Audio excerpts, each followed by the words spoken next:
What's going on, everybody? It's your girl, Dana Patrice, aka the Black Fairy. And you are here on my channel, Black Fairy Things, where we are currently deconstructing ourselves away from patriarchy, religious beliefs that no longer serve us. And we are just really focusing on becoming our greatest selves. Um, Thank you and welcome to my new series. Was she really the villain? Today, we're going to be talking about Hela, the goddess of death, and we're going to hop right into it right after this little break. My intro, actually, not break. Let's get into it.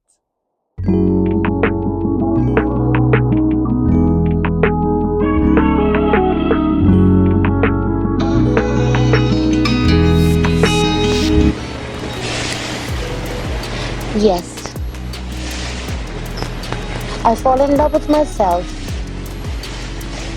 and I want someone to share it with me.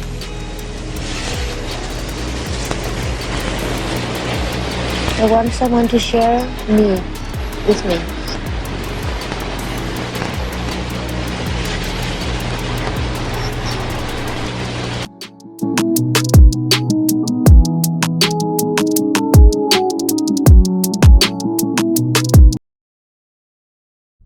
What if the villain was never the villain? What if she was just a woman who was too powerful, too angry, or too inconvenient for the men in charge? Welcome to the very first episode of Was She Really the Villain? A series where we unpack how powerful women in film, mythology, and pop culture are framed as villains, when in reality, they just might be women who broke the rules men created. Today, we're looking at Hela, the so called goddess of death. I'm looking at her from the perspective of Thor, Ragnarok. And listen, I totally felt her rage. I understood it. I understood it.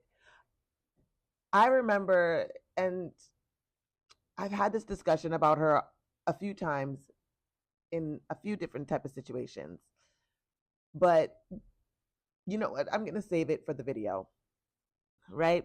Because honestly, when it comes down to it, what is more villainous? Her raising the dead or the fact that her own father used her to build an empire, then erased her from history once she became too powerful. So let's get into her story according to the MCU.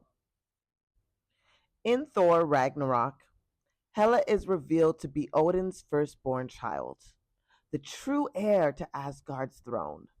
That's right, she was never just some side villain, she was actually supposed to rule. For centuries, she stood beside Odin as he enforced and conquered realms, expanding Asgard's reach, bringing entire worlds to their knees. And all that time, she believed she was building a kingdom that would one day be hers. But God forbid a girl has ambition, and it was seen to have grown too strong, and her power too dangerous for Odin to control. He banished her, locked her away, and then, like so many powerful women throughout history, he rewrote the story to erase her completely. One of my favorite scenes is the scene in the palace when she returns to Asgard after beating pretty much the whole army's ass. Okay? She returns to Asgard and she walks through the palace and she shatters the golden ceiling mural, revealing an older, darker one beneath it. One that shows her at Odin's side, leading armies and conquering realms. That moment, I was like, all right, come on. Because it really just wasn't a crack in the ceiling, it was a crack in the whole lie. The truth was there, it was simply just buried.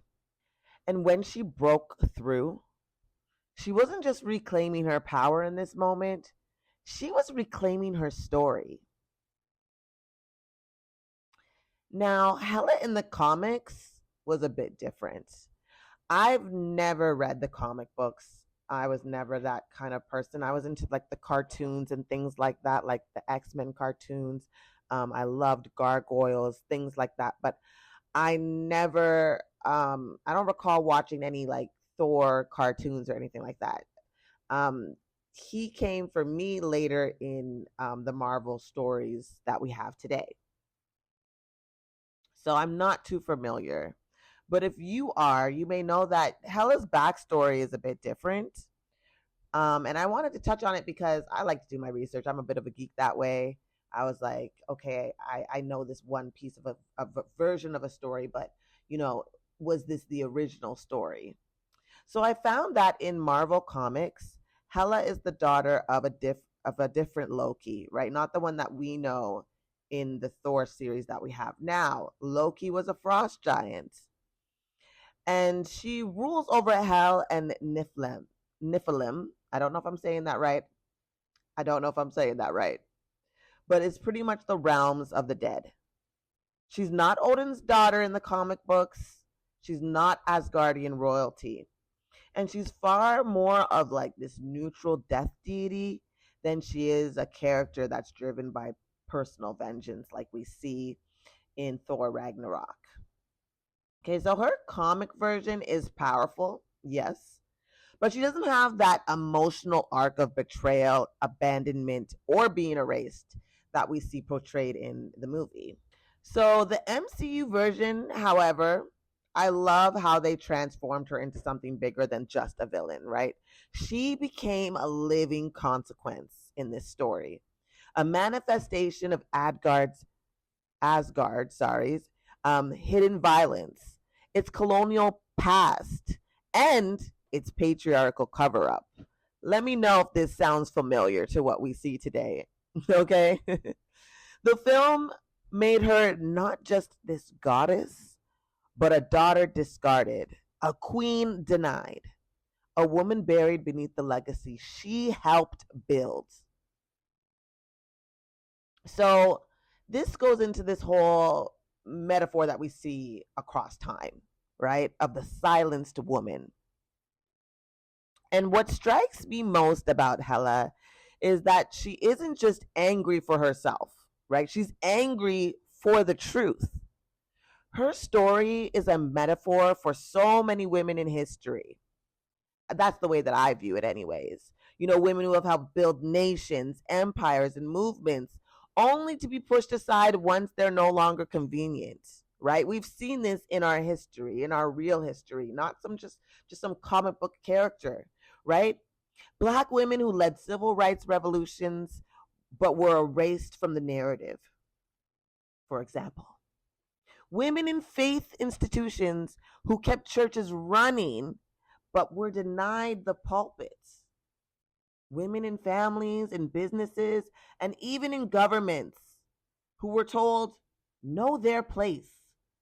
After being the backbone of success, we see it in personal relationships, romantic relationships, we see it in business relationships.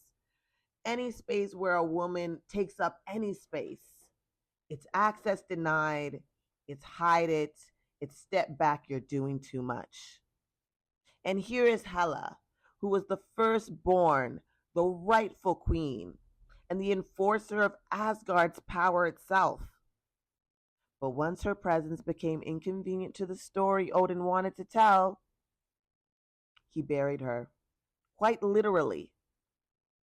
And isn't that what we see all the time? Isn't that what patriarchy does best? Use women, rewrite the history, then punish them for remembering? Yeah. If you've been paying attention, or maybe you haven't been here that long, but I have been reading the book When God Was a Woman, and I've posted my chapter reviews thus far. And if you've listened to any of them, or if you're reading the book yourself, then you already know this isn't just a Marvel storyline. In the first 5 chapters alone that I've covered here on YouTube, we've seen how ancient goddess worshipping societies, blah, blah, blah, societies were erased and replaced by patriarchal systems that demonized female power. It's the same pattern. Powerful women are rewritten as threats.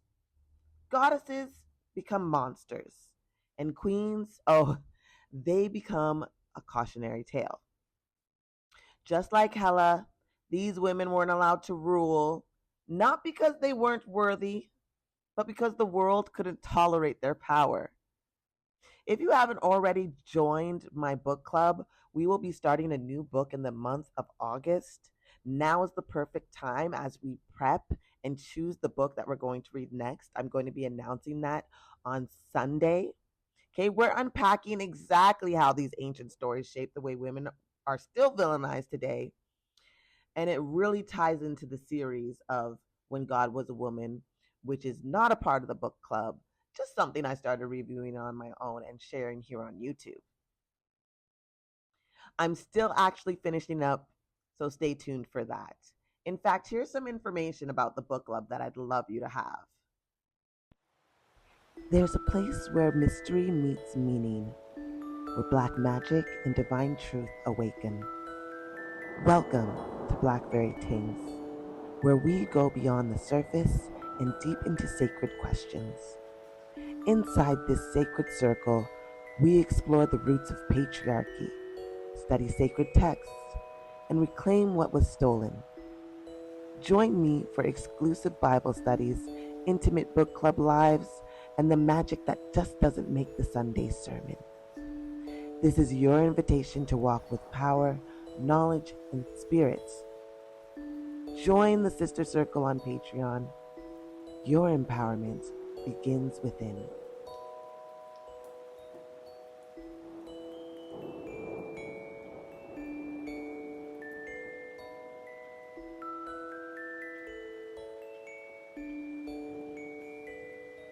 Now that we're back, I want us to jump right in because a lot of pushback that I get on Hela is because of how violent she was. Okay? And yes, she was violent. But why? Why was she violent? Now, don't get me wrong, okay? Hela is not gentle at all, okay? Her return is bloody. She doesn't ask for peace, and she doesn't give mercy.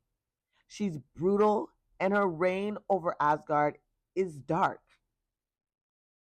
But can we ask why? Can I also just slip in that I love that about her? I love that she is just so bold and strong and fierce. And even though her tactics and beliefs were dark, the way that she stood on business, chef's kiss for me. Okay, she spent eons imprisoned. She was erased by the very kingdom she helped create. She didn't come back to negotiate. She came back to take what was hers. And let's face it, how can you not respect that? When we frame her violence in context, it looks less like cruelty and more like survival, retaliation, justice, even if the justice is a bit messy. Because if the world made you into a weapon and then the world tossed you aside, wouldn't you come back with fire? Like if I had all that power, I would come back with more than fire. The righteous rage is deserving. And I kind of talked about this in my video where I talked about war goddesses, that righteous rage.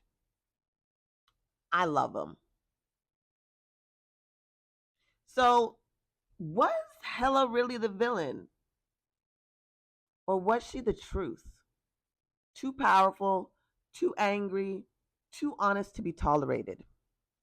Hela was the daughter who could not be controlled, the queen who wasn't allowed to rule, the mirror of everything Asgard wanted to forget. To me, that makes her not a villain, but a reckoning. A reckoning that I feel is going to reverberate throughout our world if the divine feminine continues to rise. But I don't know. Let me know what you think. Was she evil? Or was she just the product of a kingdom that used her and cast her out? And don't forget, this is just the first in this Was She Really a Villain series. I've got more coming. And our book club starts next month, where we're going to dive deeper into the roots of these various conversations, not just in the mythical, mythological realm, but in the real realm too, in the real world too. Just as When God Was a Woman has helped me navigate and learn more about my history as a woman on this earth, I want to continue to unpack that. And I hope that many of you would join me in that, right? Diving deeper into the roots of this very conversation. Until then, stay powerful, stay curious, and remember, not every villain is wrong. Some are just inconvenient women. I love y'all, and we will talk soon.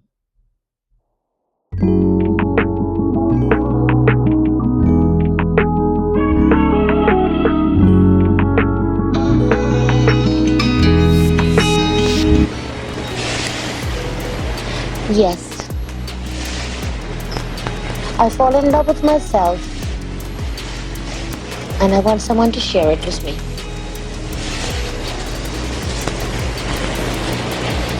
I want someone to share me with me.